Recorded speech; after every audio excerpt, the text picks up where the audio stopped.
انسان ہے کیا؟ انسان کہتے کسے ہیں؟ کیا آج تک میں نے سوچا؟ علماء فرماتے ہیں اگر 100 لوگ ہیں، ان 100 میں سے 1% انسان ایسے ہیں جو سیرت اہل بیت پر چلتے بھی ہیں اور سوچتے بھی ہیں۔ اکثر لوگ کاپی پیسٹ میں چل رہے ہیں۔ شیعہ گھر میں پیدا ہوا، شیعہ بڑا ہوا، شیعہ دنیا سے چلا گیا۔ سنی گھر میں پیدا ہوا، سنی بڑا ہوا، سنی دنیا سے چلا گیا۔ یہ تو نعمت الہی تھی کہ آپ کو اس گھر میں بھیجا جہاں پر علی بن ابی طالب کا نام لیا جاتا تھا، لیکن سوال یہ ہے تم نے اس نعمت کا جواب کیسے دیا؟ اگر اس نے انسان بنایا ہے، کیا تم نے انسان بن کر رہنا بھی سیکھا ہے کہ نہیں؟ اگر اس نے علی والا بنایا ہے، کیا تم نے علی جیسی زندگی کو اپنایا ہے کہ نہیں؟ ہم صرف اہل بیت کی زندگی کو محدود کر دیتے ہیں۔ میں ایک آسان سے آپ سے سوال کروں گا، اگر جناب سیدہ فاطمہ الزہرا سلام اللہ علیہا کا نام آتا ہے، صلوات پڑھیں بی بی کی شان پر۔ تھوڑا سا ٹاپک ڈیفرنٹ ہے اور میں بھی چاہتا ہوں کہ آپ تھوڑے ڈیفرنٹ ہو جائیں۔ میں نے بھی کوئی 11-12 سال اسی اسٹائل میں مجلسیں پڑھی ہیں، لیکن سوال یہ ہے کہ ہم ابھی کہاں پہ کھڑے ہیں؟ یہ یوٹیوب کی دنیا ہے، یہ سوشل میڈیا کی دنیا ہے۔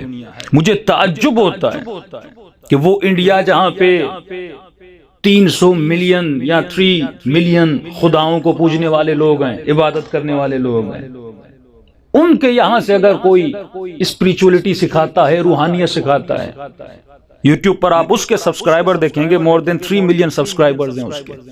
وہ امریکہ بھی جا کے لیکچر دیتے ہیں، وہ یورپ میں جا کے لیکچر دیتے ہیں، جن کا مکتب اہل بیت سے لینا دینا ہی نہیں ہے۔ وہ دنیا کو سکھا رہے ہیں کہ روحانیت کیا ہوتی ہے، اسپریچولیٹی کیا ہوتی ہے، سکون کی زندگی کیسے گزاری جاتی ہے، زندگی میں اطمینان کیسے حاصل کیا جاتا ہے۔ اور اتنی نعمت اور اتنی روحانیت خدا نے ہمیں دی، جو میڈیٹیشن، جو روحانیت، جو سکون، جو دعائیں پروردگار عالم نے ہمیں دی کہ اگر ہم ہنسنا بھی چاہیں تو فضائل اہل بیت ہیں، اگر ہم سوچنا بھی چاہیں تو عقل کی گفتگو اہل بیت میں موجود ہے، اگر ہم رونا بھی چاہیں تو مصائب اہل بیت موجود ہیں، اگر ہم خدا سے کلام بھی کرنا چاہیں تو صحیفہ سجادیہ موجود ہے۔ وہ کون سی چیز ہے جو مکتب اہل بیت میں نہیں ہے؟ لیکن ہم نے کتنا محدود کر دیا اپنے مکتب کو کہ ہماری آواز اس دنیا تک پہنچ نہیں پا رہی۔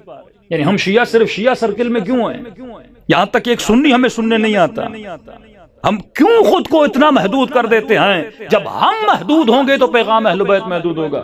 لیکن وہ انسان جو ہندو ہے، اس نے ہندوازم کے پیغام کو کتنا بڑا پھیلایا، پوری دنیا میں اس کا پیغام جا رہا ہے، مسیحیوں سے سن رہے ہیں۔ تو ہمیں تھوڑا اپنا سرکل بڑا کرنا ہوگا کہ میں نے کسی مجلس میں کہا تھا کہ من احیاھا فکأنما احیا الناس جمیعا، یہ قرآن کی آیت ہے، جس نے ایک انسان کو زندگی دی گویا اس نے پوری کائنات کو زندگی دے دی۔ یعنی خدا آپ کو ایک بڑے سرکل میں لے جانا چاہتا ہے کہ جب کار خیر کرو تو یہ مت سوچنا تو ایک کو ہدایت دے رہا ہے، بلکہ یہ سوچنا تم نے پوری کائنات کو ہدایت دی۔